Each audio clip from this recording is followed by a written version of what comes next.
أعوذ بالله من الشيطان الرجيم بسم الله الرحمن الرحيم وكل إنسان ألزمناه طائره في عنقه ونخرج له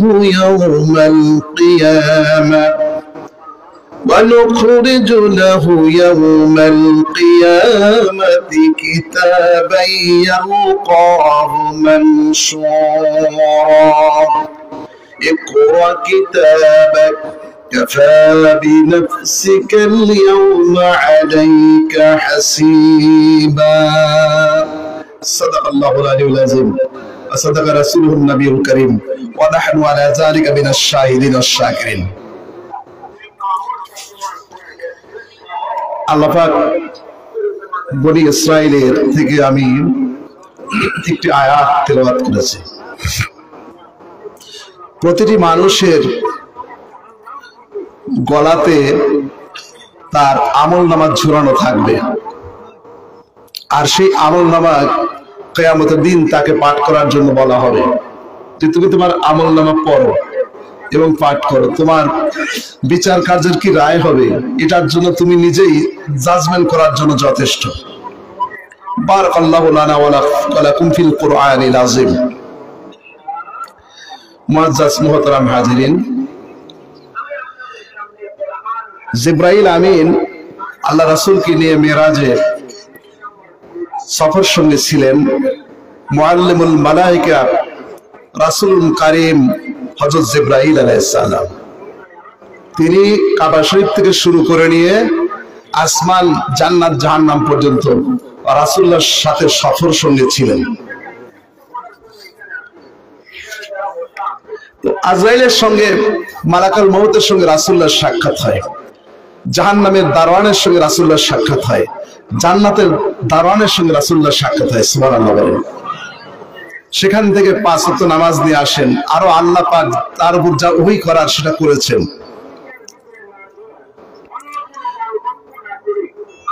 আল্লাহর ফেরেশতা মালাকুল মউত এই গুরু দায়িত্ব পাওয়ার প্রেক্ষাপটটা হচ্ছে এরকম, আল্লাহ যখন পৃথিবীতে প্রতিনিধি বানাতে চাইলেন, আদম তৈরি করবেন, এটি মাটি দিয়ে বানাবেন, তখন ফেরেশতা পাঠালেন যে যাও মাটি নিয়ে আসো, আমি মানুষ তৈরি করব।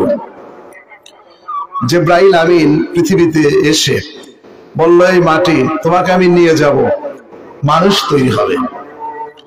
তো মাটির মধ্যে আওয়াজ হলো, মানুষের কাজ কি? তো আল্লাহ পাকের হুকুম মেনে চলে, আল্লাহর প্রতিনিধিত্ব করবে। তখন যদি এটা করে কি হবে? এইটা করলে আল্লাহ পাক তাকে পুরস্কৃত করবে, অনন্ত সুখ জান্নাতে দিবে। তখন মাটি বলল যে যদি এটা না করে তাহলে মহাকষ্টের জায়গা, যন্ত্রণাদায়ক জায়গা জাহান্নাম, সেই জাহান্নামে থাকতে হবে। তখন মাটি বলতেছে যে যদি এই মাটির অংশ, মানুষ যে প্রতিনিধি তৈরি হবে, সে যদি ভালো কাজ করে তো ভালো, কিন্তু যদি না করে, এই না করার সম্ভাবনা আছে কিনা? বলে না করার সম্ভাবনাও আছে, করার সম্ভাবনাও আছে। তাহলে আমার একটা অংশ আগুনে পুড়বে, জ্বলবে, তা আমি তো এইটা আমি রাজি না।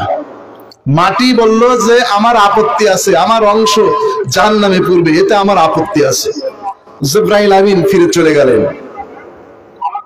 এরপরে মিকাইল, ইসরাফিল তারা আসলেন, একই ধরনের প্রশ্ন করলেন, একই প্রশ্ন মাটি করেছে, একই ধরনের উত্তর দিয়েছে। শোনার পর তারা চলে গেল। এবার আজরাইল তাকে পাঠানো হলো। আজরাইল আলাইহিস সালাম আসার পরে মাটি একই ধরনের যখন কথা বলতেছিল, তখন আজরাইল বলল, আমি এসেছি আল্লাহর হুকুমে। কার হুকুমে? তো আমি কি তোমার কথা শুনবো না আল্লাহর কথা শুনবো? আমি আল্লাহর হুকুমে এসেছি, আমি তোমাকে নিয়েই যাব। মাটির কান্নার সে শুনল না। তো আজরাইলের হাতের থাবার মধ্যে সুলালাতুম মিন তিন, পৃথিবীর যত মাটির সামারাইজড সারফেস যেটাকে বলে উপরিভাগ এবং নির্যাস গোটা পৃথিবীর হোল ইউনিভার্সের মধ্যে সপ্তম জমিনের যত মাটি আছে সকল মাটির এটির প্যারাডক্স হযরত জিবরাইলের আজরাইলের হাতের তলদেশে পড়ে গেল। সুবহানাল্লাহি ওয়া বিহামদিহি। তাম পৃথিবীর এমন কোন জায়গা নাই যেখানকার মাটির কোন অংশ মালাকাল মউত আজরাইলের হাতের মধ্যে ঢোকে নাই। নিয়ে গেলেন, মাটি তৈরি হলো। দরুদ পড়ুন সাল্লাল্লাহু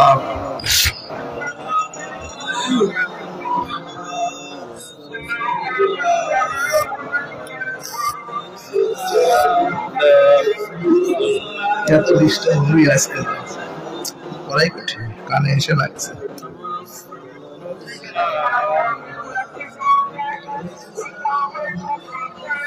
আল্লাহর হাবিব মালাকাল মউত আজরাইলের সঙ্গে যখন সাক্ষাৎ হলো, রাসূলুল্লাহ জিজ্ঞাসা করলেন, মালাকাল মউত আজরাইল, আপনার সামনে কিভাবে একই সময়ে এক মুহূর্তের মধ্যে তাম পৃথিবীর অনেক মানুষ মারা যায়, কিভাবে আপনি এতগুলো রূহ কবজ করেন? আপনি তো প্রাণ, আপনার একটা, একই সঙ্গে এটা কিভাবে সম্ভব?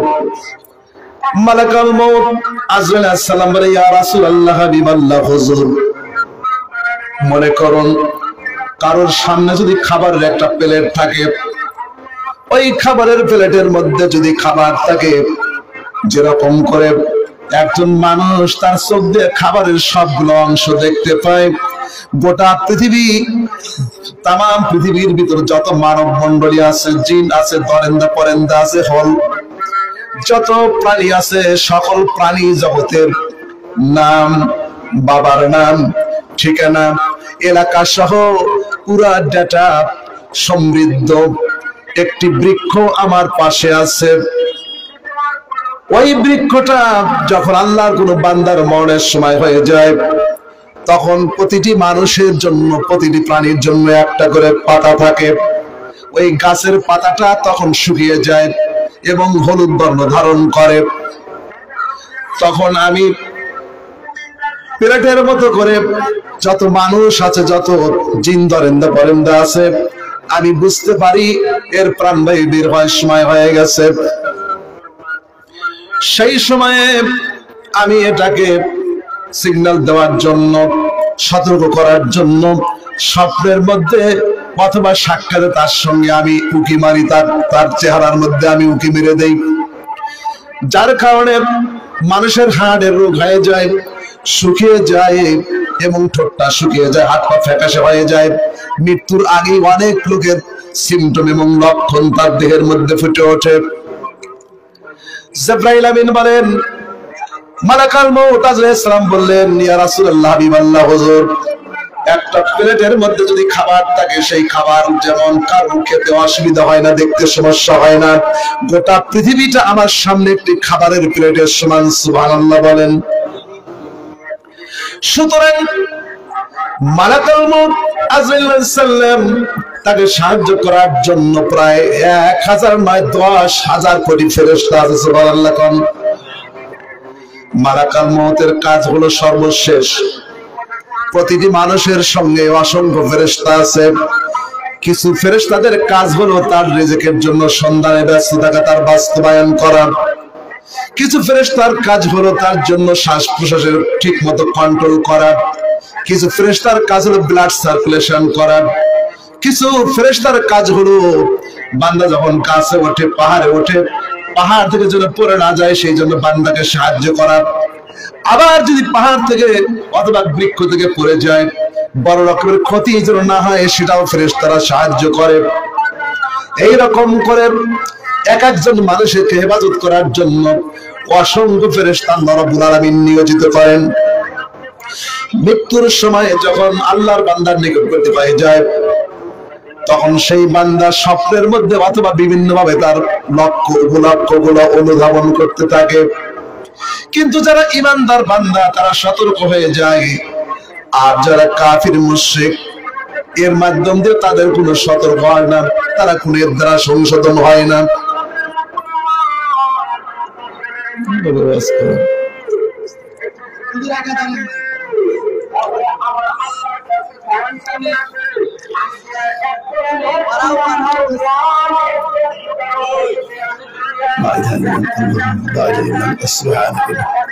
আস্তাগফিরুল্লাহ আল্লাযী লা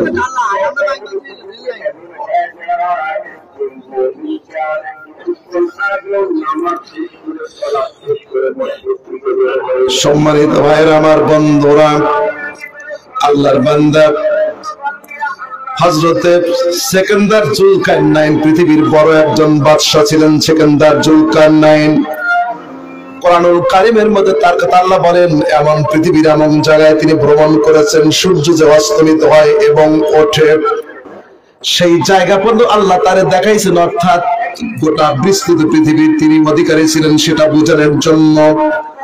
এই সেকেন্দার জুলকারনাইন তিনি বড় বাদশা ছিলেন। তার সময়ের সমসাময়িক মানুষ হলো লোকমান হাকিম। এই লোকমান হাকিম, যাকে লোকমান হাকিম বলে আমরা পরিচিত, সাক্ষাৎ হয়ে গেলে একদিন বলল, আপনি আমার রাজত্বে বাস করেন, ট্যাক্স দেন না, কর দেন না। লোকমান হাকিম বলল, আমি ব্যস্ত থাকি, কোথায় কিভাবে থাকি, সময় কিভাবে কাটে আমি বলতে পারবো না, আমি আসমানেও থাকি না, জমিনেও থাকি না। এবার সেকেন্দার জুলকারনাইন বলল, এই মিস্টেরিয়াস কথা বলার অর্থ হলো দেশের খাজনা এবং ট্যাক্স ফাঁকি দেওয়ার জন্য এই জাতীয় আবল তাবল বলছেন। আপনি আসমানেও থাকেন না, জমিনেও থাকেন না, এটা আবার কেমন কথা? কথা কাটাকাটি হলো। সেকেন্দার জুলকারনাইনের সঙ্গে কথা কাটাকাটি হওয়ার পর লোকমান হাকিমের সাথ থেকে বিদায় নিয়ে চলে গেল সেকেন্দার জুলকারনাইন। ঠিক কিছু দূর যাওয়ার পরে হঠাৎ করে দেখলো একটা বড় বাঘ তার সামনে পড়েছে।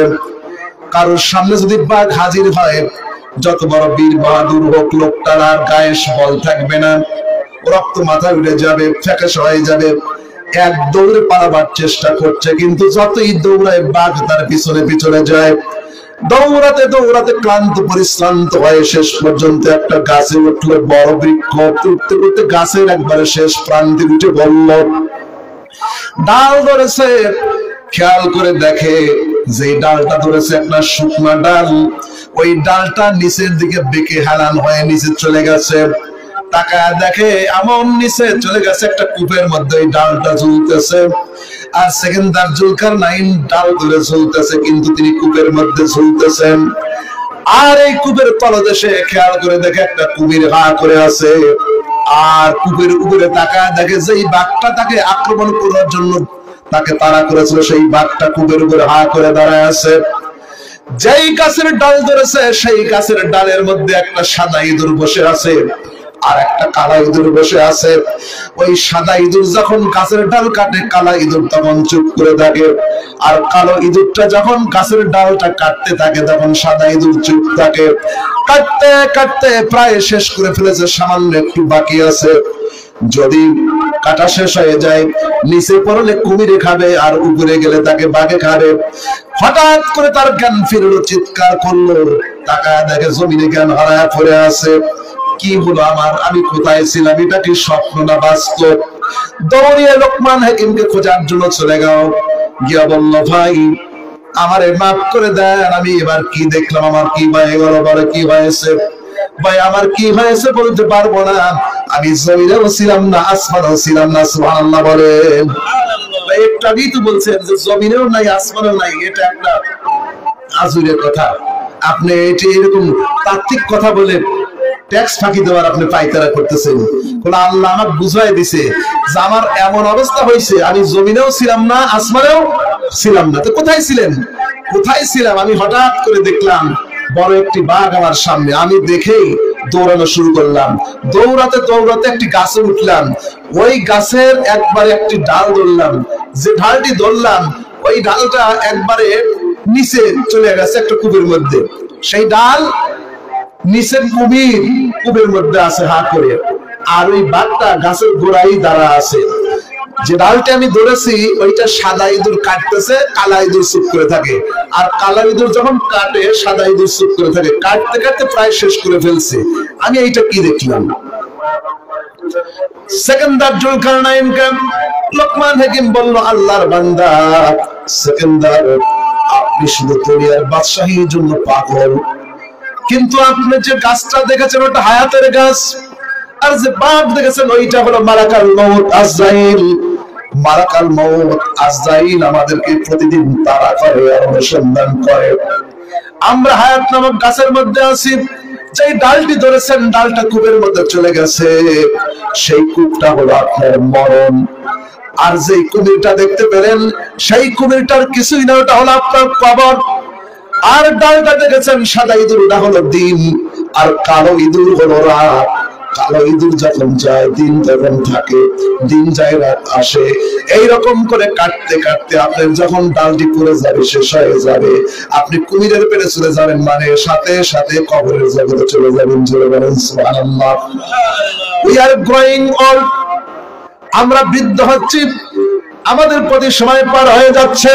আপনার বাড়ির মধ্যে যে দেওয়াল ঘড়িটা আছে, সেকেন্ডের কাঁটা যে ঠিক করে বেজে উঠলো, বুঝার আল্লাহর বান্দা, আমি তোমার জীবন থেকে একটা অত্যন্ত খুব ভ্যালুয়েবল মোমেন্ট আছে, ভ্যালুয়েবল মোমেন্ট আমি তোমার জীবন থেকে পার হয়ে যাচ্ছি। লা ইয়ারজুল মাজিব, আর জীবনেও কোনোদিন এটা ফিরে আসবে না। কশিন কারণ এই সময়টা ফিরে আসবে না। এক সেকেন্ডের সময়ের কারণে বান্দা জান্নাতি হয়ে যাবে, আর এক সেকেন্ডের ব্যবধানে আল্লাহর বান্দা জাহান্নামী হয়ে যাবে।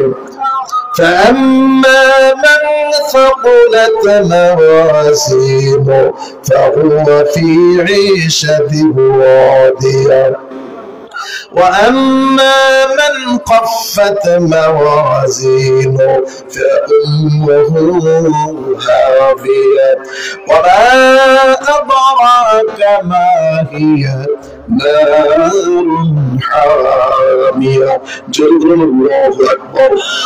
সম্মানিত ভাইয়েরা, আমাদের জীবনে এই যে জুমার রাত্রি এসেছে, রাসূলুল্লাহ বলেন আল্লাহর কোন বান্দা এবং বান্দি যদি ঈমানদার হয়, আল্লাহর কোন বান্দি এবং বান্দি যদি মুসলমান হয়, নামাজি হয়, আর জুমার রাত্রি অথবা দিনে মারা যায়, বৃহস্পতিবার দিবাগত রাত্রি জুমার রাত্রি শুরু হয়ে যায়, জুমার রাত্রি অথবা জুমার দিনে যদি ঈমানদার কোন ব্যক্তি মারা যায়, কিয়ামত পর্যন্ত কবরের ফিতনা থেকে আল্লাহ তাকে নাজাত দিয়ে দিবে। وعن جابر رضي الله عنه قال خرجت مع رسول الله صلى الله عليه وسلم إلى سعد بن معاذ حين توفي فصلى عليه رسول الله صلى الله عليه وسلم فسوي عليه فسبح طويلا فسبحنا ثم كبر فكبرنا قيل يا رسول الله لما سبحت وما كبرت قال رسول الله صلى الله عليه وسلم قد تضايق على هذا العبد الصالح قبره حتى فرج الله عنه। রাসূলুল্লাহ বলেন, জাবির বলেন আল্লাহর নবীর সঙ্গে একদিন বের হলাম একটি জানাজায়, সেই সাহাবীর নাম হলো সাদ বিন মুআজ। এই নবীর এই সাহাবীর জানাজায় যখন বের হলাম, তখন রাসূলুল্লাহ জানাজার নামাজ শেষ করে যখন তাকে দাফন কাফন করে কবরে রেখে দিলেন, সুফিয়া যখন কবরে মাটি দিচ্ছেন, আমি দেখলাম রাসূলুল্লাহ তার সুবহানাল্লাহ সুবহানাল্লাহ পড়ছেন অনেক লম্বা সময়। আর রাসূলুল্লাহ যেটা করতেন সাহাবায়ে কেরাম হুবহু তাই করতেন, সুবহানাল্লাহ বলেন। কোনো প্রশ্ন করতেন না, এত অনুসরণ করতেন রাসূলুল্লাহকে। নবীজি যেভাবে চলতেন সাহাবায়ে কেরাম সেভাবে চলতেন, রাসূল যেভাবে খারাপিনা করতেন সাহাবায়ে কেরাম সেভাবে খারাপিনা করতেন, রাসূলুল্লাহ যেভাবে কথা বলতেন সাহাবায়ে কেরাম সেভাবে কথা বলতেন। রাসূলুল্লাহকে এত মহব্বত করতেন, নবীজি ওযু করার পরে যদি পানি বেঁচে থাকতো, বাকি পানি নিয়ে সাহাবায়ে কেরামদের মধ্যে কারাকারি লেগে যেত, সুবহানাল্লাহ বলেন। নবীজি যখন কথা বলতেন, কথা বললে সাধারণত মানুষের মুখ দিয়ে একটু থুতু বের হয়, রাসূলুল্লাহ কথা বললে যখন মুখ দিয়ে থুতু বের হতো, ফাদালাকা সাহাবায়ে কেরাম সেটা হাতে নিয়ে শরীরে মাধ্যম করে নিত। এটা রাসূলের থুতু মোবারক যখন শরীরে তারা মেখে নিত, সাহাবায়ে কেরাম যখন কোনো মাজলিসে যেত, আরেকজন জিজ্ঞেস করতো, আল্লাহর বান্দা আব্দুল্লাহ এমন কি আতর ব্যবহার করেছো? মক্কার মধ্যে এমন সুঘ্রাণ মদিনার মধ্যে আতর আগে দেখি নাই। সম্মানিত ভাইয়েরা আমার, বন্ধুরা, জাবির বলেন রাসূলুল্লাহ যখন সুবহানাল্লাহ বললেন, ফাসাব্বাহনা আমরাও সুবহানাল্লাহ বললাম, সুম্মা কাব্বারা রাসূল বলেন আল্লাহু আকবার, আমরাও বললাম আল্লাহু আকবার। জানাজা শেষ হওয়ার পরে আমি বলি, ইয়া রাসূলুল্লাহ, দাফন কাফন শেষ হওয়ার পরে কখনো তো সুবহানাল্লাহ আলহামদুলিল্লাহ পড়েন না, নামাজের আগে বলেন আল্লাহু আকবার, কিন্তু মাটি দিচ্ছে তারপরে তো এরকম সুবহানাল্লাহ আলহামদুলিল্লাহ আল্লাহু আকবার এভাবে তো কখনো শুনি নেই, কিন্তু আপনি এটা করলেন, আমরাও বললাম, কারণটা কি?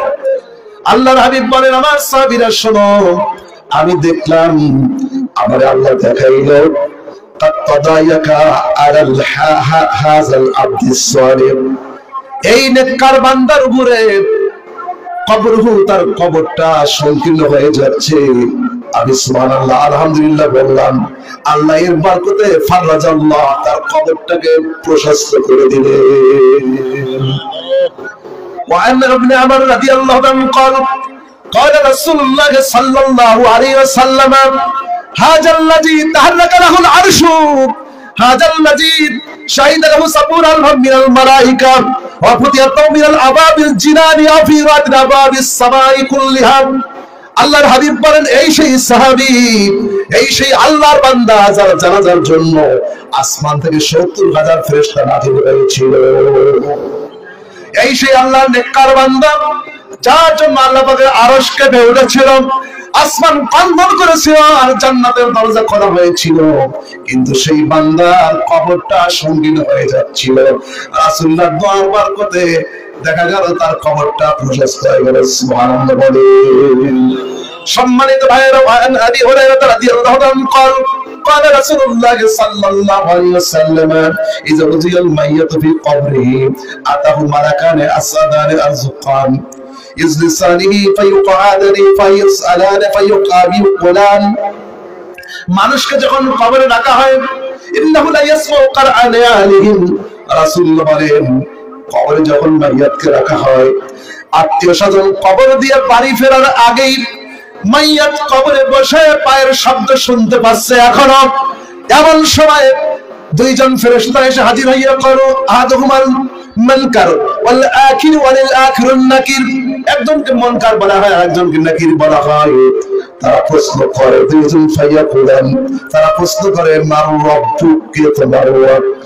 বান্দা যদি ঈমানদার হয় বলে রব্বি আল্লাহ। এরপর জিজ্ঞেস করে, মা কুনতা তাকুলু ফি হাযাল রাজুল আল্লাযী বুইসা ফীকুম, এই যে মহান ব্যক্তি তোমাদের মাঝে এসেছে, প্রেরণ করা হয়েছে, এর সম্পর্কে তোমাদের ধারণা কি, বক্তব্য কি, একে চেনো কিনা?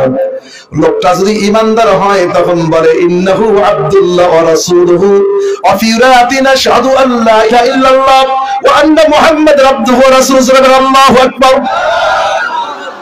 ফেরেশতাগণ বলে, কাইফা আরাফতা, কেমনে বুঝলা, কেমনে চিনলা, কেমনে জানতে পারলা? তখন তারা বলে, কারাতু কাতাবাল্লাহ, আল্লাহর কিতাব পড়েছি। তখন ফেরেশতা বলে, কাদ নাআলামু, আমরা আগেই জানতাম। ইন্নাকা তাকুলু হাযা, তুমি এই জাতীয় যে উত্তর দিবে তা আমরা আগেই জানতাম। সুবহানাল্লাহ বলেন। ইরাদিল মুরাদি মিনাস সামাই আন সাদাকা আব্দি, আসমান থেকে আরশে আজিমের মালিক আল্লাহ রাব্বুল আলামিন চিৎকার করে বলে, আমার ফেরেশতারা রিমান্ডের মতো আমার বান্দাকে এভাবে জিজ্ঞাসা করো না, অন্ধকার কবরটাকে আগে আলোকিত করে দাও। অন্ধকার কবর আলোকিত হয়ে যায়, এতক্ষণ ফেরেশতার চেহারাও বান্দা দেখতে পায় না, আরো আবার জিজ্ঞাসা করে রিমান্ডের মধ্যে থরথর করে বান্দা কাঁপতে থাকে। কোন কোন কিতাবের মধ্যে আছে ফেরেশতাগণ দাঁত দিয়ে এবং নখ দিয়ে কবর খনন করতে থাকে, কবরের মধ্যে জালজালা তৈরি হয়ে যায়। এই অবস্থার মধ্যে ঈমানদার বান্দাদের অন্তরে ভয়ের সঞ্চার হয়ে যায়, আর যারা কাফির মুশরিক তাদের কষ্টের কোনো সীমা নাই। এরপরে প্রশ্ন করার পর আল্লাহ বলবেন, আমার বান্দা সত্য বলেছে, ফাকরিশু মিনাল জান্নাহ, আমার বান্দার কবরের মাটি কাদা মাটি রেখো না, ধুলা বালি রেখো না, ময়লা আবর্জনা রেখো না, ওই কবরটাকে জান্নাতের বাগান বানিয়ে দাও। ওয়ালবিসু মিনাল জান্নাহ, ও ফেরেশতারা, আমার এই বান্দা জীবনে ভালো পোশাক পরতে পারে নাই, কত মানুষ শাল চাদর গিয়েছে, এই বান্দা তাকিয়ে তাকিয়ে দেখেছে, ভালো খাট পালঙ্ক ব্যবহার করতে পারে নাই, ভালো খাবার খেতে পারে নাই, ভালো সুগন্ধি ব্যবহার করতে পারে নাই, পেটে পেট ভরে খাবার খেতে পারে নাই। ওয়ালবিসুহু মিনাল জান্নাহ, রাসূলুল্লাহ বলেন, এই গোটা পৃথিবী ৭ বার বিক্রি করলে এক গজ জান্নাতের কাপড় সমান হবে না। কিন্তু ইমানদার বান্দা যখন হবে, আকবারুল কাফন আকফাল মিন ফারিল জান্নাত, কাফনের কাপড় জান্নাতের কাপড়ের কাপড় বান্দার সামনে ফেরেশতা নিয়ে হাজির হয়ে যাবে। সুবহানাল্লাহ বলেন। ওরা মিন হুরুতিল জান্নাত, এমন সুঘ্রাণ নিয়ে আসা হবে, এক ড্রপ সুঘ্রাণ যদি আটলান্টিক মহাসাগরে ফেলে দেওয়া হয়, মুফাসসিরগণ বলেন এমন সুঘ্রাণ দেওয়া হবে প্যাসিফিক সাগরের মধ্যে, আটলান্টিক সাগরের মধ্যে এক ড্রপ যদি আতর ফেলে দেওয়া হয়, সুগন্ধি ফেলে হলুদ ফেলে দেওয়া হয়, গোটা সাগর মেশকে আম্বারে পরিণত হয়ে যাবে। বলেন আল্লাহু আকবার। এই সুঘ্রাণ বাড়বে। আর ইমানদার বান্দা ইন্নাল আবদাল মুনিজা কানা ইনকাতাউ মিনাল ইনতিকাল মিনাদ দুনিয়া ওয়া ইকবাল ইলাল আখিরাহ, বান্দার আখিরাতে যাওয়ার যখন সময় হয়ে যাবে আর মৃত্যুর সময় যখন এসে যাবে, ফেরেশতারা আসমান থেকে আসবে, তাদের চেহারা হবে কানু ওজুহুশ শামস, সূর্যের মতো ঝকমক ঝকমক করবে। সুবহানাল্লাহ বলেন। এই ফেরেশতারা আরশে আজিম থেকে শুরু করে নিয়ে ওই বড় লক্ষ্মীপুর আব্দুল করিমের ঘরের ভিতর ঢুকবে। রাসূলুল্লাহ বলেন ইয়া পরিমাণ ঢুকতে থাকবে, ফেরেশতারা কাঁধে ভর করে ঢুকতে থাকবে, আসমান পর্যন্ত কোটি কোটি ফেরেশতারা ঢুকবে। আর আল্লাহর বান্দা তাকাতে মাত্র পাসারিহি, যতদূর বান্দার নজর যায় শুধু দেখবে ফেরেশতা আর ফেরেশতা। হাত্তা ইয়াজলিসু বায়াজিউল মালাকুল মাউত, চিফ কমান্ডার মালাকুল মাউত এবার হাজির হয়ে যাবে বান্দার সামনে। ইয়াজলিসু ইনদা রাসিহি, বান্দার মাথার সামনে মালাকুল মাউত বসে যাবে। সুবহানাল্লাহ বলেন। ইয়া আইয়াতুহান নাফসুল মুতমাইন্না ইরজিই ইলা রাব্বিকি রাদিয়াতাম মারদিয়া ফাদখুলি ফি ইবাদি ওয়াদখুলি جنتي لا إله لا إله إلا الله لا إله إلا الله لا إله إلا الله لا إله মুহাম্মাদুর রাসূলুল্লাহ সাল্লাল্লাহু আলাইহি ওয়াসাল্লাম। অপারেশন করার সময় সার্জন, যেটা মেইন সার্জন, কিডনি যখন কাটে, পাথরটা যখন বের করে, সিজারের মধ্যে নিয়ে এটা ট্রেতে ফেলে দেয়, অ্যাসিস্ট্যান্টরা ওটা দেখায়, আর তারা সেলাই করে, রক্তগুলো পরিষ্কার করে। ঠিক মালাকুল মাউত যখন বান্দার রূহের মধ্যে যখন হাতটা ঢুকিয়ে দিবেন, রাসূলুল্লাহ বলেন ইমানদার বান্দার এমন অবস্থা হবে, বান্দার সামনে জান্নাতকে প্রেজেন্ট করা হবে। সুবহানাল্লাহ বলেন। ইমানদার বান্দা রাসূলুল্লাহ সাল্লাল্লাহু আলাইহি ওয়াসাল্লাম মান কারাআতাল কুরসি দুবরি কুল্লি সালাতিল মাকতুবা লাম ইয়ামু মিন দুখুলিল জান্নাহ ইল্লা আইয়ামাত রাওয়াহুল বুখারী। রাসূলুল্লাহ বলেন আল্লাহর কোন বান্দা ফরজ নামাজের পরে আয়াতুল কুরসি যদি নিয়মিত তিলাওয়াত করে, ওই বান্দার জান্নাতে যাওয়ার বাধা হলো তার জীবনটাই হলো বাধা। এই জীবনটাই হলো আপদ, জীবনটাই হলো আপত্তি, জীবনটাই হলো তার বেরিয়ার, তার কবচ চাকর। বান্দার ইন্তেকালের সাথে সাথে জান্নাতুল ফেরদাউস থেকে ছবিটাকে বান্দাকে দেখানো হয়। জান্নাতের নাজ নিয়ামত আর হুরিগুলিরা জান্নাতের পুষ্পকানন থেকে যখন উঁকি মারতে থাকে, তখন হাত্তে দরিয়া দ্বারা আসামি দেহরুত, সপ্তম দরিয়ার সব পানি দিলে পানির ভিতর যখন কোনো কাজ হবে না, এমন কষ্টের মধ্যে জান্নাতের হুরিরা যখন মুচকি হাসি দেয়, আর মালাকুল মাউতের জান্নাতের মধ্যে যখন ফেরেশতারা ছবি দেখতে পায়, আর বান্দা যখন জান্নাতের ছবি দেখতে পায়, আর ফেরেশতা ডাকতে থাকে, আসমানের মালিক ডাকে, ও আমার প্রাণ পবিত্র আত্মা বের হয়ে আসো। হাদিসের মধ্যে আছে তাসিলু, এরকম করে বের হয়, যেরকম করে মা মিনাল কাতরাত, যেরকম করে বোতল থেকে বোতলের মুখটা খুলে দিলেন, যেমন করেন এই শিশির মুখটা যদি খুলে দেয়, পানি যেমন করে প্যাটারিং করে পড়বে, এরকম পানি যখন টাপুর টুপুর পড়বে, এই রুহুটা বিক্ষিপ্ত হয়ে যখন চলে যায়, রুহুটা এক জায়গায় চলে আসবে, এমন করে বের হয়ে যাবে। অন্য হাদিসের মধ্যে আছে, ব্যাখ্যার মধ্যে আছে, রাসূলুল্লাহ বলেন কোন মায়ের সন্তান যদি স্তনে যদি মুখ লাগা দেয়, ওই সন্তানকে যদি মা আদর করে স্তনে মুখ দিয়ে দেয়, সন্তান খেতে খেতে যেমন কমিয়ে যায়, আল্লাহর বান্দা জান্নাতের দৃশ্য দেখতে দেখতে তার প্রাণ বায়ু বের হয়ে যায়। বলে আল্লাহু আকবার। এই রুহটা নেওয়ার সাথে সাথে মালাকুল মাউত তখন পাশের ফেরেশতাদের হাতের ভিতর ঢুকিয়ে দেয়। ফেরেশতারা একটু দেরি করে না, সাথে সাথে আসমানের দিকে রওনা দেয়। আর অসংখ্য ফেরেশতা এবার বলে মাহাজির রূহ তাইয়্যিবা, এই পবিত্র রূহটি কার? তখন বলে ওই যে আব্দুল করিম, যত গুণ আছে, যত সেবক আছে, অ্যাডজেক্টিভ আছে, এগুলো গুণকীর্তন করতে করতে সপ্তম আসমান পার হয়ে যায়। আল্লাহ পাক ইল্লিন নামক জায়গাতে যেখানে জান্নাতের ফলক নির্মাণ করে রেখেছেন, হাত্তা ইয়ান্তাহি ইলা ইল্লিন, সেখানে যখন পৌঁছে আল্লাহ উক্তুব উক্তুব, তার নামটা ইল্লিন লিখে নাও, সুবহানাল্লাহ বলেন। এরপরে ওই রূহটাকে আবার বান্দার ভিতর নিক্ষেপ করা হয়। সম্মানিত ভাইরা আমার, বন্ধু আম্মুল আব্দুল কারাম কাফির, যদি বান্দা হয় কাফির মুনাফিক, বান্দা জবাব দিতে পারবে না, বলে আহালা আদরি, আমি কিছু জানি, আকুল কামাইয়া কুলুন নাস, মানুষের যা বলে আমিও তাই বলি। এবার আল্লাহ বলে সে মিথ্যা বলছে। আমার বান্দা আগে বললো আমার বান্দা সত্য বলেছে, আর এবার বলছে সে মিথ্যা বলেছে, খবরটাকে সংকীর্ণ করে দাও। রাসূলুল্লাহ বলেন যখন বান্দা জবাব দিয়ে দেয়, সঠিক জবাব দেয়, আল্লাহ হাবিব বলেন ইউফসাহু কবরুহু 70 ফি 70 জিরাআন, 70 গজ যাইলে 70 গজ পাবে, 70 গজ সামনে পিছনে 70 গজ করে তার কবরটাকে প্রশস্ত করা হয়। বলেন সুবহানাল্লাহ। কোন হাদিসের মুফাসসির মুহাদ্দিসগণ বলেন বিশ্বনবীর কবরের সঙ্গে তার একটা রওজা সংযোগ স্থাপন করে দেওয়া হয়।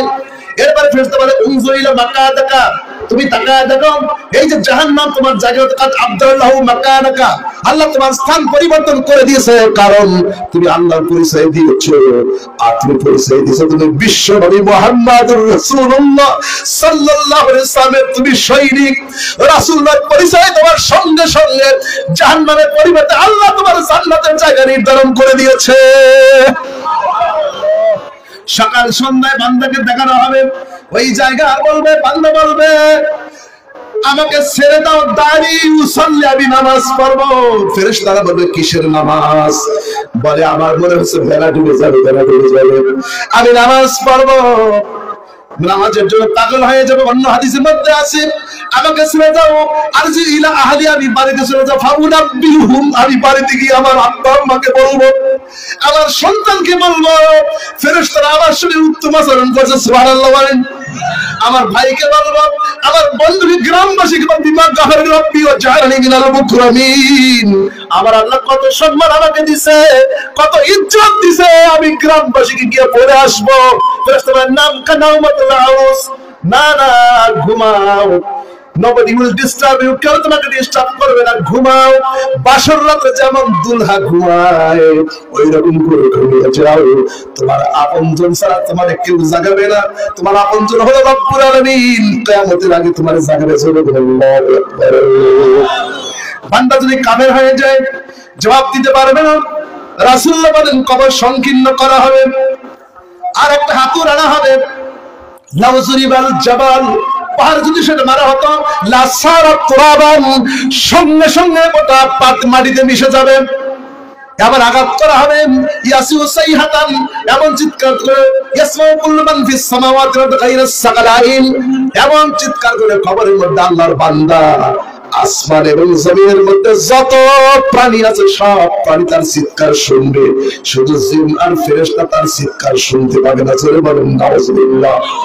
সম্মানিত ভাইয়েরা, আকুল্লা ইনসানি আলজামনাহু তাইরাহু ফি উনুকিহি, রাসূলুল্লাহ বলেন, আল্লাহ পাক বলছেন বান্দা আমার, প্রত্যেক ব্যক্তির গলার মধ্যে তার আমলনামা ঝুলানো আছে, এটা পড়ার জন্য দেওয়া হবে। মন কারণে ঢোকার আগে আল্লামা গাজ্জালী রাহমাতুল্লাহ আলাইহি তার কিতাবের মধ্যে বলেন একজন ফেরেশতা কবরে আগে ঢোকে, তার নাম রহমত ফেরেশতা, সুবহানাল্লাহ বলেন। মুনকার নাকি ঢোকার আগে এই রহমত ফেরেশতা, ইমাম গাজ্জালী বলেন যিনি ক্লাসে যেতেন মাঝে মাঝে দেরি হতো, ওস্তাদজি বলতেন বাবা তোমার ক্লাসে আসতে বিলম্ব হয়, কারণটা কি? মায়ের রান্না বান্না কি দেরি হয় নাকি? এই ছেলেটা কান্দার মানে ওস্তাদজি রাস্তার ভিতর দেরি হয়, আমি খেয়াল করে দেখি সাদা সাদা আর সবুজ সবুজ আর সোনার মতো সুন্দর সুন্দর চেহারার কবুতর কেমন অচেনা পাখিগুলো আমার পায়ের নিচে পাখা বিছিয়ে দেয়। সুবহানাল্লাহ বলেন। ইন্নাল মালাইকাতা তাতাওয়াক্কি হাদারাতাল লিত-তালিবিন। বিশ্বনবী বলেন তালিবুল ইলম যদি হক্কানি তালিবুল ইলম হয়, ওই তালিবুল ইলম যখন রাস্তা দিয়ে হেঁটে যায়, আমাদের ফেরেশতা তাদের পায়ের নিচে পাখা বিছিয়ে দেয়। সুবহানাল্লাহ বলেন। এতবার ইমাম গাজ্জালী রাহমাতুল্লাহ আলাইহি তিনটা কিতাবের মধ্যে বলতেছেন মুনকার নেকির ঢোকার আগে রহমত ফেরেশতা আগে কবরের ভিতর ঢোকে আর বান্দা বান্দা দেখো, বান্দা বলে মা আপনি আমি কি দেখবো, মা আনাবি কারিম ওয়ালা কাতিব, আমি তো লেখাপড়া জানি না। এবার বলা হয় তুমি লেখো, লিখতে চাবে না, বিশাল জোরে তাকে একটা বড় ধরনের ঝাঁকুনি মারবে। তখন বল আমি কি লিখবো, কয় তোমার আমলনামা লেখো। তখন জীবনে যত ভালো কাজ করছে লেখার জন্য চিন্তা করবে, বলে আমার কলম কোথায়, আমার কাগজ কোথায়, আমার কালি কোথায়। ফেরেশতা তার আঙ্গুল ধরবে, আঙ্গুল ধরে মুখের মধ্যে ঢুকে দিবে, মুখের লাড়াগুলা এটা কালিতে পরিণত হয়ে যাবে, আঙ্গুলটা করলে পরিণত হয়ে যাবে, কাপড়ের কাপড়ে একটা আঙ্গুলে সাতগস্তম্ভ হয়ে যাবে, ওটা কাগজে পরিণত হয়ে যাবে। বান্দা লেখো। এবার ফেরেশতার কথা বলে বান্দা লিখবে আমি দান করেছি, আমি মাহফিলে গিয়েছিলাম, আলেমদের সাথে ভালো সম্পর্ক রেখেছি, ভালো ভালো জিনিসগুলো বান্দা তখন লিখবে। কিন্তু ফেরেশতা আগেই জানে বান্দার আরো খারাপ আমল আছে না নাই। কিরামান কাতিবিন ইয়ালামুনা মা তাফআলুন। মনে করুন উল্লাহর মধ্যে একটা দুর্ঘটনা ঘটেছে, এটা সেই আছে না নাই? ডিজে ভাই তখন আসবে, এনএসআই আসবে, এখানে দায়িত্বপ্রাপ্ত যে ওসি আছে এটা সাথে সাথে কথাটা মাইগ্রেট করে দিচ্ছে ওয়্যারলেসের মাধ্যমে, হট কালেকশনের মাধ্যমে হেডকোয়ার্টারে সব খবর আগেই পাঠিয়ে দিচ্ছে। সেই জন্য ফেরেশতারা কাজ করে না এবং না কিন্তু তাকুন, আমরা আগেই জানতাম তুমি এই জাতীয় জবাব দিবে। সুবহানাল্লাহ বলেন। আমাদের নেটওয়ার্কটা অনেক শক্তিশালী, কোনো ব্যর্থ এবং কোনো মিথ্যা নেটওয়ার্কিং না। সেই জন্য ফেরেশতা বুঝবে সত্য কথা এখন মনে পড়ে নেই। তুমি লেখো, ভালো কাজ লেখা শেষ হয়ে যাবে, এবার খারাপ কাজ লিখবে, একটা লিখবে কিন্তু আবার লেখা বন্ধ করবে। ফেরেশতা ধরে আঘাত করবে, আবার রিমান্ডের মতো আবার একটু বলবে, আবার আঘাত করবে, আবার একটু লিখবে, লিখতে লিখতে যখন সব লেখা শেষ হবে, এবার ফেরেশতা put a sign on the sheet of paper, এখানে টিপ সই দাও, এখানে তুমি সিগনেচার করো। এবার আল্লাহর বান্দা নিজের হাতে লেখা ওই আমলনামায় সিগনেচার করবে, আর ওইটাকে আকুল্লা ইনসানিন আলজামনাহু তাইরাহু ফি উনকিহি, ওটা পেছায়া দিয়া বান্দার গলার মধ্যে ফেরেশতা দিয়া আরশের দিকে চলে যাবে। সুবহানাল্লাহ বলে। আল্লাহ পাক বলেন লুখরিজুলাহু ইয়াউমাল কিয়ামাতি কিতাবান ইয়ালকাহু মানশুরা, আমি ওইটাই তোমার আমলনামা বানাবো বান্দা, ওটা আমি টেনে টেনে বের করে দেবো কিয়ামতের দিন, একটা উন্মুক্ত চিঠি। এইরকম চিঠিগুলো খোলা চিঠি হবে, দেখা যাবে যত আমল করেছে ভালো মন্দ সব দেখা যাবে। লা ইউগাদিরু সাগীরাতান ওয়ালা কাবীরাতান ইল্লা আসার, ভালো মন্দ যা করেছে সবই দেখা যাবে। ইকরা কিতাবাক, তুমি তোমার আমলনামা পড়ো। বান্দা আমলনামা পড়বে আর তোমার আমলের জন্য হিসাব দেওয়ার জন্য তুমি নিজেই যথেষ্ট। চলে বলে সুবহানাল্লাহ। সম্মানিত ভাইরা আমার, বন্ধুরা, রাসূল করিম বলেন 17 শ্রেণীর মানুষ মৃত্যুর সময় যদি তাদের নিয়ত বিশুদ্ধ হয়, মরার সময় শহীদ হিসেবে তার মরণ হয়ে যাবে। সুবহানাল্লাহ বলেন। সাহাবায়ে কেরাম বলেন রাসূলুল্লাহ, আমরা তো জানি যুদ্ধের ময়দানে যদি কেউ মারা যায় শহীদ হয় ইসলামের জন্য মারা গেলে। রাসূল বলেন যদি জিহাদের ময়দানে যদি আমার উম্মতরা শুধু মারা যায়, আমার উম্মতের শহীদ কম হবে, বরং আমাদের উম্মতের আল-গারিকু শহীদুন, আমার উম্মতের ভিতর যারা পানিতে পড়ে মারা যাবে, লোকটা যদি নামাজি হয় লোকটা শহীদ হয়ে যাবে, কবরের আযাবটাও পর্যন্ত বন্ধ হয়ে যাবে। আমরা বলি লোকটা অপঘাতে মারা গেছে, আমার আল্লাহ তা বলেন না ইন্নামাল আমালু বিল খাওয়াতিম, শেষ ফল তার ভালো, সব ফল তার ভালো। মানুষের বিচার হবে শেষ কাজের উপরে। আমরা কখন মারা যাবো আমরা কি কেউ জানি? এখান থেকে সুস্থভাবে বাড়ি ফিরে যাবো কেউ কি বলতে পারবো? কেউ বলতে পারবো না, কেউ জানি না। রাসূলুল্লাহ সাল্লাল্লাহু আলাইহি ওয়াসাল্লাম এমন একটা আমল বলেন যার ঘুরে আর কোনো শ্রেষ্ঠ আমল নাই, এর চাই দামি আমল যেন না থাকে। আইয়ুল আমাল আহাব্বু ইলাল্লাহ, সবচেয়ে দামি আমল কোনটি আমাকে শিখান, আপনার সাথে আর আবার হয়তো আর দেখা হবে না। রাসূলের প্রিয় সাহাবীর কথা শুনে নবীজি বলেন, সাহাবী শোনো, আইয়ুল আহাব্বুল আমাল ইলাল্লাহ, সবচেয়ে প্রিয় আমল আল্লাহর কাছে হলো আন তামুতা ওয়া লিসানুকা রাতবুম মিন যিকরিল্লাহ, রাওয়াহুল বুখারী। নবীজি বলেন, আমার সাহাবী শোনো, সবচেয়ে আল্লাহর কাছে প্রিয় আমল হলো তুমি মৃত্যুবরণ করতেছ অথচ মৃত্যুর সময় তোমার জিহ্বাটা আমার আল্লাহর জিকিরে তরুতাজা আছে। এবার চিন্তা করে দেখেন, ও বান্দা, যা কথা বলি, যা কাজ করি, সবের উপর ঠিক কিনা? সকল কথা রেকর্ড হচ্ছে। আমরা যে কথাগুলো বলি, যে কাজগুলো করি, আল্লাহ কয়, বান্দা তুমি যে পা ফেলো, আমি স্টেপ পদচিহ্ন পর্যন্ত আমি সংরক্ষণ করছি। আসাহুল্লাহ ওয়া নাসুহু, বান্দা কয়, বান্দা আমি গুণে গুণে রাখি আর তোমরা ভুলে যাও। ও বান্দা, আমি গুণে গুণে রাখি আর তোমরা ভুলে যাচ্ছ। এরপর কিরামান কাতিবিন আছে, জমিন সাক্ষ্য দিবে, হাত পা আবার সেদিন আল্লাহর সামনে দাঁড়ায়া সাক্ষ্য দিবে। সম্মানিত ভাইয়েরা, যেই ব্যক্তি পানিতে ডুবে মারা গেল, ওই লোকটা শহীদ হয়ে যাবে। শহীদ কারা হবে? নবীজি বলেন, যারা স্বপ্ন দেখবে আল্লাহ আমার মৃত্যু যেন শহীদের মৃত্যু হয়, সুবহানাল্লাহ বলে মনে মনে কল্পনা করবে, আল্লাহ আমার মৃত্যু যেন শাহাদাতের মৃত্যু হয়, আমার রাসূলুল্লাহ আল্লাহ আমাকে শাহাদাতের মৃত্যু দাও, সেই জন্য রাসূলুল্লাহর মৃত্যু দাও, শাহাদাতের মৃত্যু হয়, সুবহানাল্লাহ বলেন। খায়বার যুদ্ধের সময় রাসূলুল্লাহকে পরীক্ষা করার জন্য একটা মহিলা বুড়া খাসির মধ্যে বিষ মিশিয়ে দিচ্ছে। তার চিন্তা ছিল, নবী যদি সত্য হয় তাহলে এই বিষ তার কোনো ক্রিয়া করবে না। আবার এও চিন্তা ছিল, নবী যদি সত্যিকার নবী হয় তাহলে নবী বুঝতে পারবেন বিষ মিশানো আছে। এখানে দুইটা বিষয়। এক নাম্বার, নবী বুঝবে যে বিষ মিশানো আছে, নবী যেহেতু জানবে আগে থেকে, এটা এক চিন্তা সে করলো। দ্বিতীয় চিন্তা করলো, যদি নবী হয় এটা তার কাজে লাগবে না। যদিও দুইটা চিন্তাই ভ্রান্ত। মা ইয়ানতিকু আনিল হাওয়া ইন হুয়া ইল্লা ওয়াহয়ুন ইউহা। আমার নবীজি কখনো নফসের প্রবৃত্তি অনুসারে কথা বলেন না, কাজ করেন না, যা বলেন সরাসরি ওহী জোরে বলেন সুবহানাল্লাহ। দুনিয়ার কোন মানুষ গায়েব জানে না, আল্লাহ পাক জানেন। এক শ্রেণীর মানুষ বলে নবী গায়েব জানেন না, আল্লাহ বলেন কুল্লা আ'লামুল গায়বা। নবী আপনি নিজে ডিক্লার দিন, আমি কোন গায়েব জানি না, তবে আল্লাহ জানে লেখা জানি।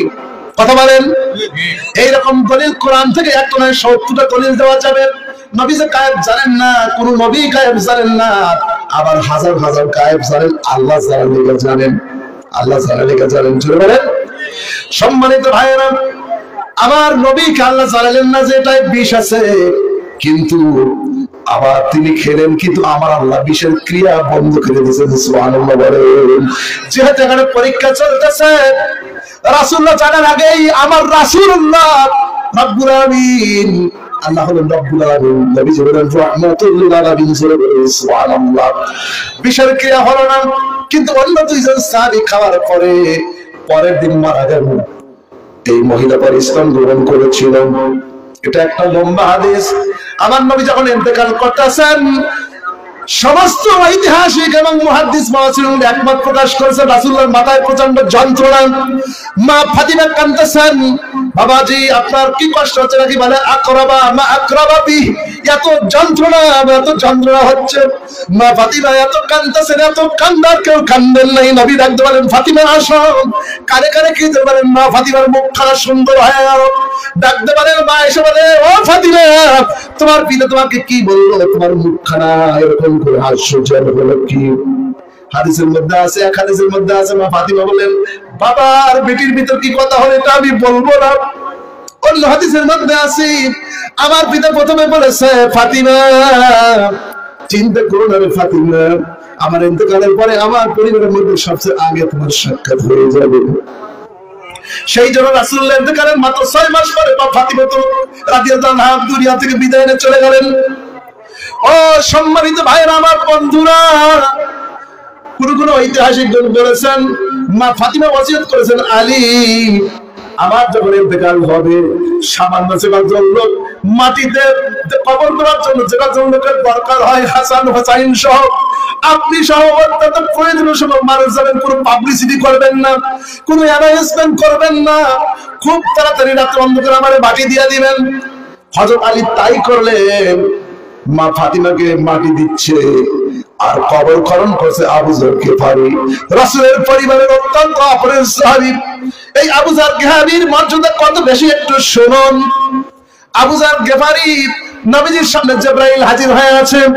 এমন সময় আবু যর গিফারি রাসূলের সামনে আসতেছে। জিবরাইল বলে ইয়া রাসূলুল্লাহ আবু যর গিফারি আসতেছে। নবী ডাকতে বলে ও আবু মালাইকা মুআল্লিমুল মালাইকা জিবরাইল, কেমনে জানলে এটা আবু যর গিফারি?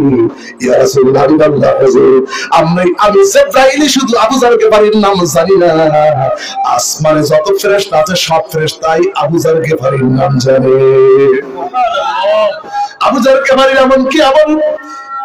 এবার আবু যর গিফারির আমল হলো এশার নামাজ পড়িয়া আবু যর গিফারি 100 বার সূরাতুল ইখলাস তিলাওয়াত না করে ঘুমায় না। 100 বার সূরাতুল ইখলাস তিলাওয়াত করার কারণে আমরা আসমানের সকল ফেরেশতা আবু যর গিফারির নাম নিয়ে আলোচনা করি। সুবহানাল্লাহ বলেন। আল্লাহু আহাদ আল্লাহুস সামাদ লাম ইয়ালিদ ওয়া লাম ইউলাদ ওয়া লাম ইয়াকুন লাহু কুফুয়ান আহাদ। আল্লাহু আকবার। এই আবু যর গিফারি বলে মাটি তুমি কি জানো তোমার ভিতর কাকে রেখে যাচ্ছি? ও আবু যর তুমি জানো নাকি মাটি কি তুমি কি জানো? মাটি কি বলে? আবু যর বলতেছে ও মাটি এখানে আলী তার স্ত্রীকে নিয়ে যাচ্ছে। আলী বলে আসাদুল্লাহ আল্লাহর পাক। সুবহানাল্লাহ বলেন। আলী হলো আল্লাহর পাক আসাদুল্লাহ। সেই আলীর স্ত্রীকে তোমার কবরের ভিতরে রেখে যাব, সুতরাং তার সাথে বেয়াদবি করো না। মাটির মধ্যে কোনো জবাব নেই। এরপরে আবু যর বলে ও মাটি তুমি কি জানো তোমার কবরের মধ্যে সাইয়্যিদা শাবাবি আহলিল জান্নাহ, জান্নাতে যত যুবকেরা যাবে সব যুবক হাসান হুসাইনের সুপারিশ যাবে। সুবহানাল্লাহ বলেন। যত কিশোর যুবকেরা ইয়াতুফু আলাইহিম বিলদালুন মুকাল্লাদুন বিআকওয়াবি ওয়া আবারিক ওয়া কাসিম মিন মাঈন লা ইউসাদদুনা আনহা ওয়া লা ইউনজিফুন। সম্মানিত ভাইরা, আবু যর গিফারি বললেন জান্নাতের যুবকদের সর্দার হবে হাসান আর হোসাইন। হাসান হোসাইনের আম্মাকে তোমার ভিতরে গেল যে কবর, তার সাথে বেয়াদবি করো না। কবরের মধ্যে কোনো শব্দ নেই। আবু যর গিফারি এবার বলে কবর তুমি কি জানো তোমার ভিতরে যাকে রেখে যাব তিনি কে? তিনি হলেন খাতুনের জান্নাহ, সাইয়্যিদাতুন নিসাই আহলিল জান্নাহ। যেই কথাটা নবীজি কানে কানে বলেছিলেন ফাতিমা তুমি শোনো, দুনিয়ায় যত মহিলা আসবে কিয়ামত পর্যন্ত, কাল কিয়ামতের ময়দানে তুমি ফাতিমা সকল জান্নাতি নারী তুমি সর্দারিনী হয়ে যাবে। দুনিয়ার সমস্ত খুতবার মধ্যে আমরা বলি আমরা এরকম করে তার জন্য দোয়া করি ওয়ালা ফাতিমাতুজ জাহরা কানাত সাইয়্যিদাতুন নিসাই আহলিল জান্নাহ। আমার ভাইরা আমার বন্ধুরা, আলী একদিন বিবাহ করার জন্য তৈরি হলেন, তাও আবু জেহেলের মেয়েকে বিবাহ করার জন্য হযরত আলী হয়ে গেলেন। আবু জেহেল করে একটি সুন্দরী মহিলা ছিল। মা ফাতিমা আলীর বিরুদ্ধে কোনোদিন অভিযোগ করেন না। নবীজি আসছেন, হযরত ফাতিমার ঘরে একটু জামা কাপড় তেমন ভালো নাই, তবুও বাবার সামনে যদি যায় বাবা দেখলে মনটা কষ্ট পাবে। মেয়ের অভাব হলে মেয়ে অসুখী থাকলে বাবা কষ্ট পায়। হযরত আলী ছোট হবে সেই জন্য কোনদিন ফাতিমা কখনো নিজের অভিযোগের কথা শুনি বাবার সামনে নবীর সামনে বলেন নাই। কিন্তু ফাতিমার মুখটা শুকনা, কাপড়টা মলিন, কোনদিন অভিযোগ করেন না। কিন্তু ফাতিমা একদিন বলে রাসূলুল্লাহ আপনি আমার পিতা, রহমতের নবী, উম্মতের কান্ডারি, কিন্তু আপনার মেয়ের খবর রাখেন না। ফাতিমার কথা শুনে নবী চিন্তা করেন আরে আমার ফাতিমার জীবনে এমন কথা বলেন না। ফাতিমা কি হয়েছে? আপনার জামাতা আলী ওই আবু জেহেলের কন্যাকে বিবাহ করার জন্য তৈরি হয়ে গেছেন। বুখারী শরীফ থেকে বলছি, নবীজি তখন বলে আল্লাহ লা ইয়াসমাউ বাইতা বাইতা আদু ফি বাইতিন ওয়াহিদিন। আল্লাহর কসম করে আমি বলি, যেই ঘরে নবীর কন্যা আছে সেই ঘরে আল্লাহ দুশমনের কন্যা থাকতে পারে না। জোরে বলেন আল্লাহু আকবার। ফাতিমা তুমি বিদাত মিন্নি ফাতিমা আমার কলিজা প্রিয় ফামান আহাব্বানি, ফাতিমাকে যে ভালোবাসলো ফাকাত আহাব্বানি, আমাকে ভালোবাসলো।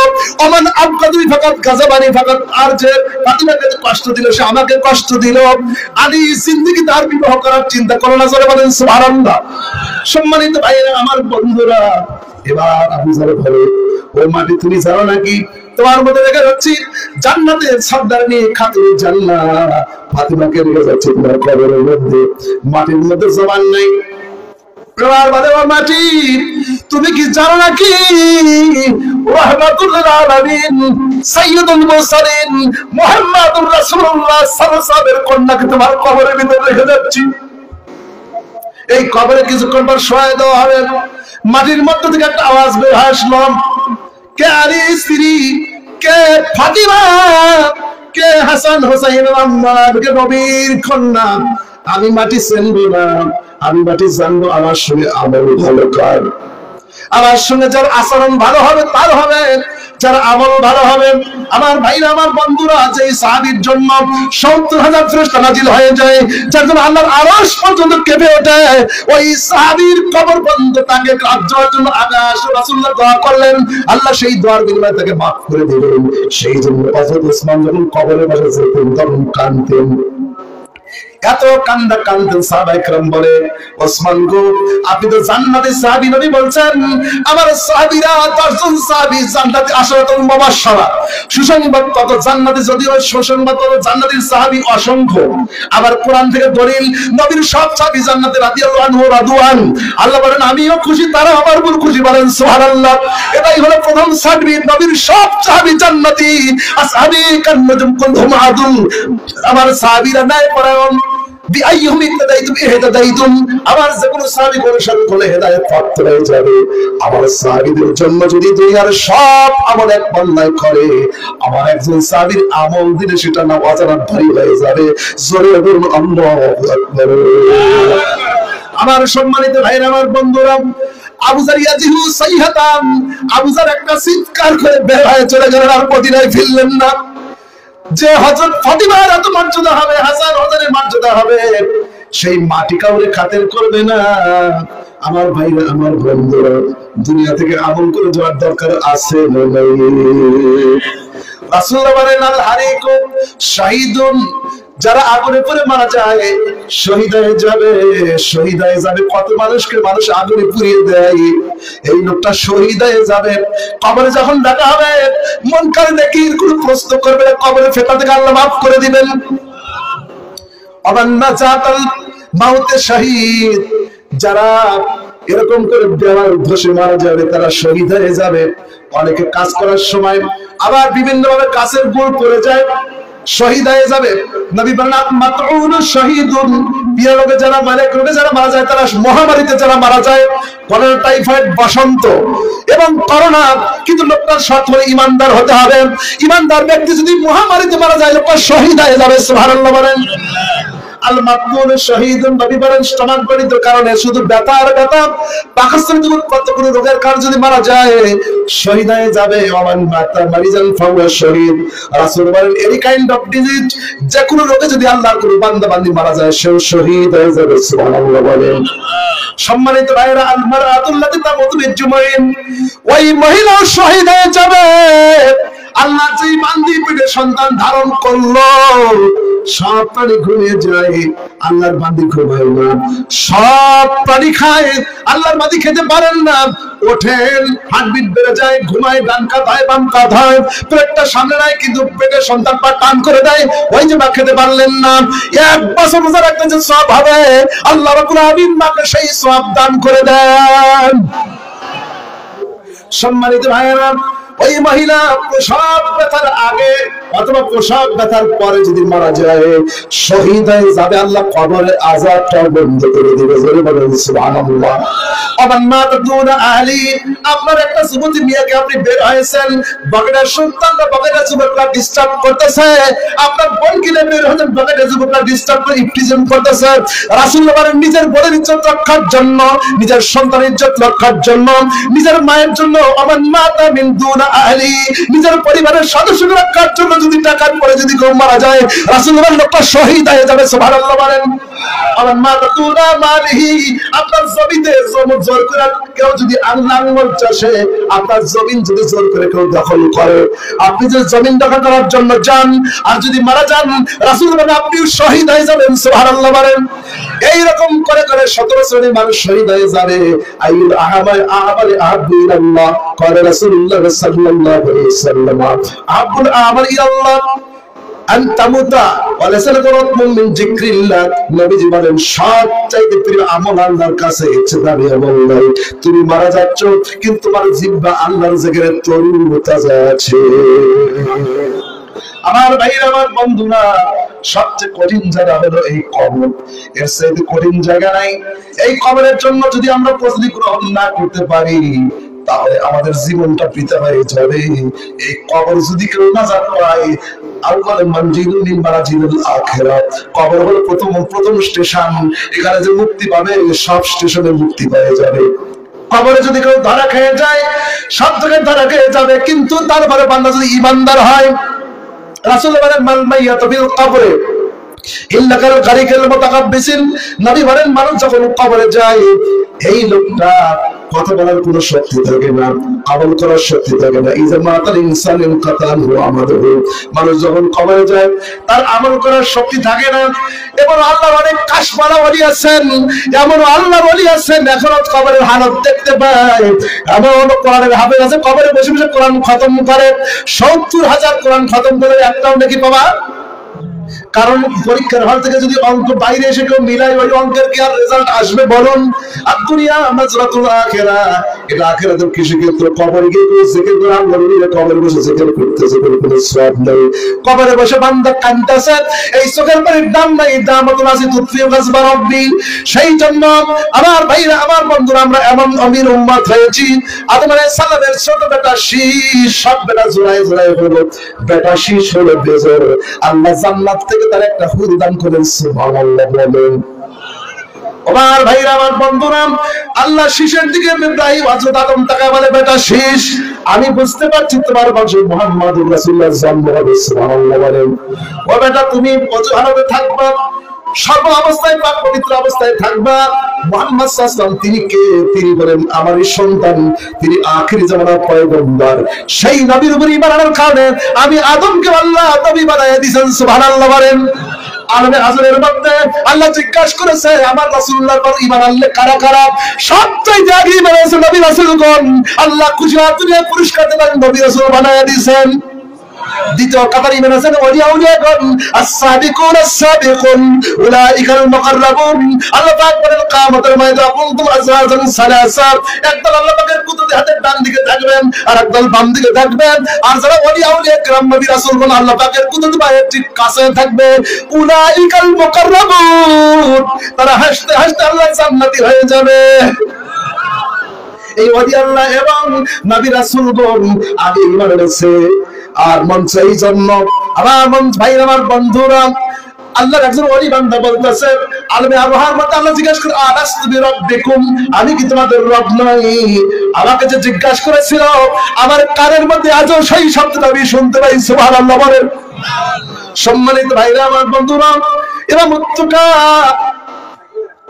ওয়াহিউসুন আব্দুল কাদের জিলানী রাহমাতুল্লাহ আলাইহি কবর দিয়েছেন।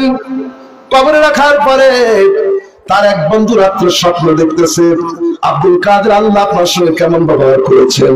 তিনি জবাব দিন, আমার আল্লাহ আমার সঙ্গে উত্তম ব্যবহার করেছে। সুবহানাল্লাহ বলেন। এই কাশমালা ওলি স্বপ্ন দেখতেছেন, মুনকারকে জিজ্ঞাসা করে, মার রব্বুক?